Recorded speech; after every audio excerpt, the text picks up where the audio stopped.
versos 41 ao 44. Marcos 12, 41 ao 44. Queria fazer uma pergunta para a nossa reflexão, e eu pretendo nos próximos, talvez 3, 4 domingos, estar aqui com a mesma pergunta. Quem patrocina o reino de Deus?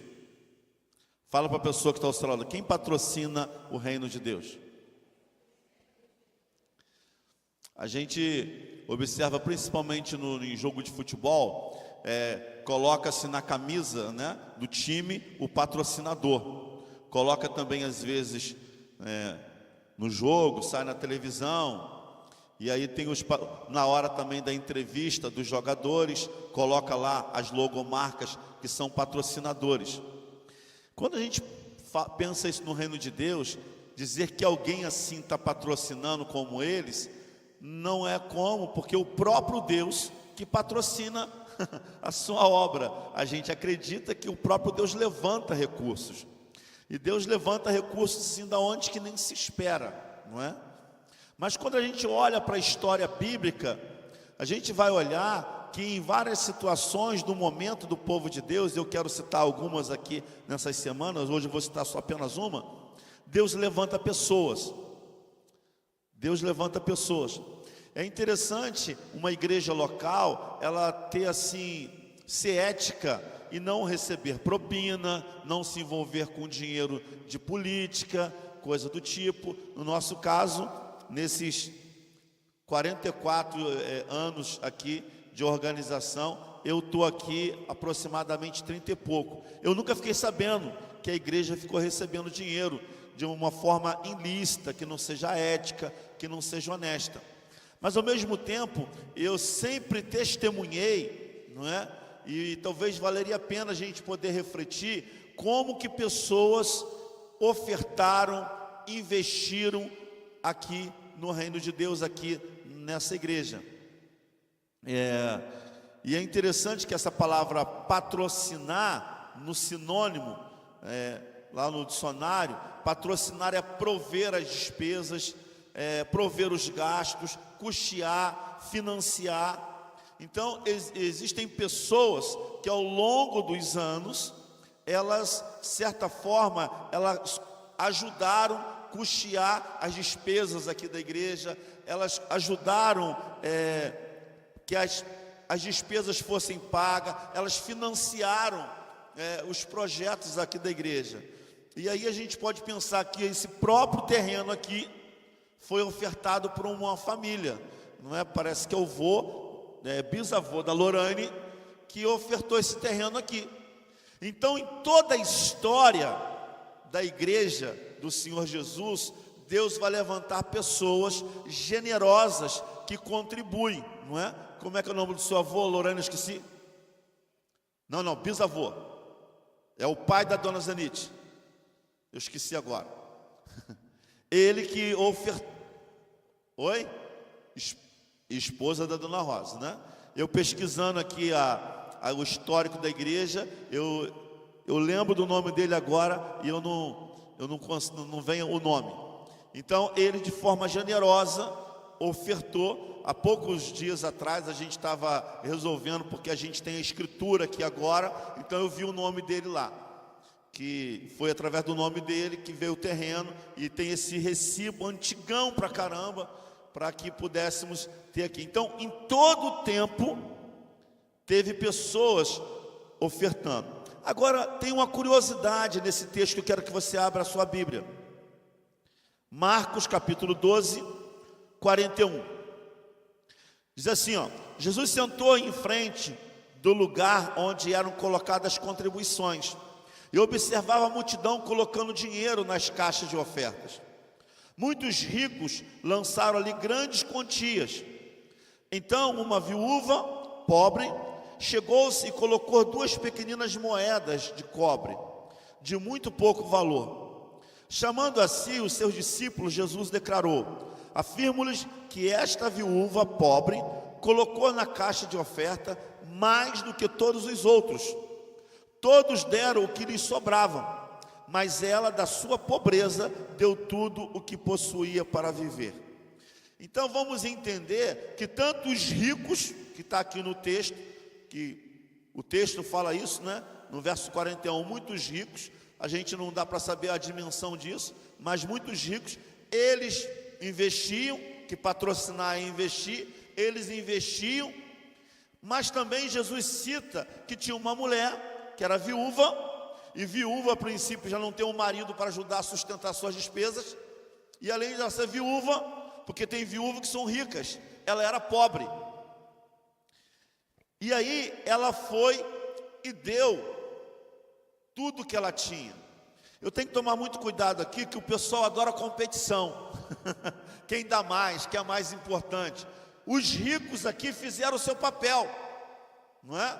E é interessante que para algumas pessoas, nesse exato momento, fazer um pix de R$500 não vai doer o bolso dela. Tem algumas pessoas, se pegar, porque tem sobrando mais do que isso, ela dá R$500. Não seria assim, não vai acabar a vida dela, não vai deixá-la no vermelho.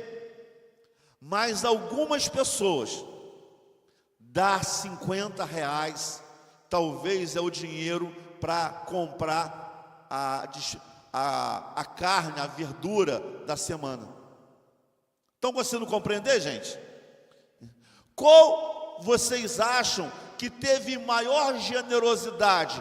Os ricos ou essa mulher que deu quase tudo que tinha? Qual que teve maior generosidade? Não é? As pessoas, a viúva, certo? Sim, a viúva. Não estou menosprezando a oferta dos outros, porque é a oferta dos outros que talvez são pessoas organizadas, que não vai mexer com a despesa dela. Isso é importante. Mas é que às vezes a gente dá desculpa que a gente não pode ofertar ou dizimar, porque nós não temos condições. Mas quando a gente tem realmente um amor no nosso coração e a generosidade, a gente faz um esforço. Eu quero dizer com isso para vocês, eu não quero ser uma mensagem apelativa para arrancar dinheiro de você. Não, não é a minha intenção. Quem me conhece sabe como eu sou. Eu quero apenas ensinar a você a respeito de oferta. Foram pessoas assim que ela não tinham condições, que ela escreveu o nome dela na história dessa igreja.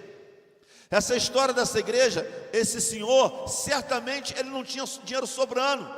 Talvez fosse uma outra pessoa que falasse assim: eu não vou dar esse terreno, eu vou ficar, eu vou vender ele, e em algum momento vai me servir esse dinheiro.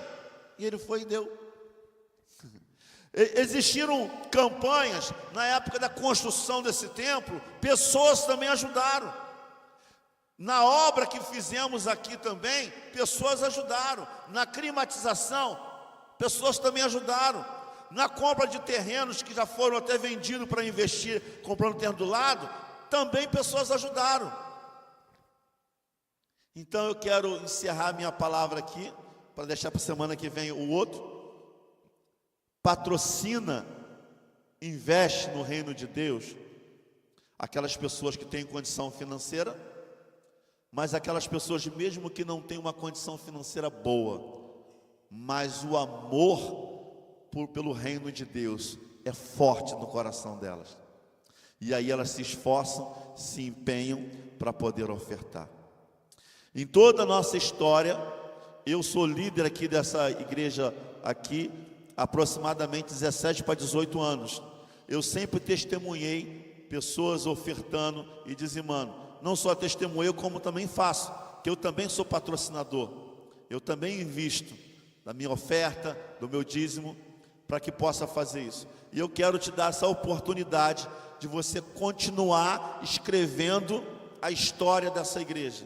Se você não sabe, além de nós custearmos as despesas que nós temos aqui, com funcionários, com obreiros, nós também enviamos oferta para o nosso missionário em Bicas, enviamos oferta para o nosso missionário lá em São João de Sabugi, enviamos oferta também para o Acre, porque a gente quer que o reino de Deus continue. E você tem a liberdade então de fazer o seu Pix, aí na cadeira tem, quanto que você quiser fazer, mas é importante você ter o hábito de poder ofertar, de separar lá o seu dízimo e você poder contribuir. Fazendo assim, o seu nome não vai estar na camisa, como no time do futebol está. O seu nome não vai estar lá nas placas no campo de futebol, mas certamente Deus conhece você que está investindo lá. Quero orar por você e quero orar aqui pelo sustento, para que Deus continue abençoando, para que o reino dele aqui, na Crescendo em Cristo, continue sendo sustentado por pessoas. Pai, eu quero te agradecer, te louvar pela tua palavra, pelo exemplo dessas pessoas que ofertaram, tanto dos ricos como daquela mulher, aquela viúva. Quero te agradecer pelo exemplo deles. Quero te agradecer, Pai, que todos esses 44 anos de organização eclesiástica, o Senhor levantou, inclusive o Senhor Nivaldino, que deu esse terreno aqui, que ofertou esse terreno. Nós oramos e agradecemos por essas pessoas. E oramos, meu Deus, para que o Senhor, como o principal patrocinador, sustentador do teu reino, possa continuar levantando viúvas pobres, possa continuar levantando pessoas com condição financeira para investir no teu reino. Eu oro, ó Deus, para que o Senhor nos ajude, para que o Senhor nos abençoe, para que o Senhor nos prospere, para que a gente possa ter condições de todos os meses sanar todas as nossas responsabilidades e continuar investindo em missões. Em nome de Jesus, amém e amém. Deus abençoe.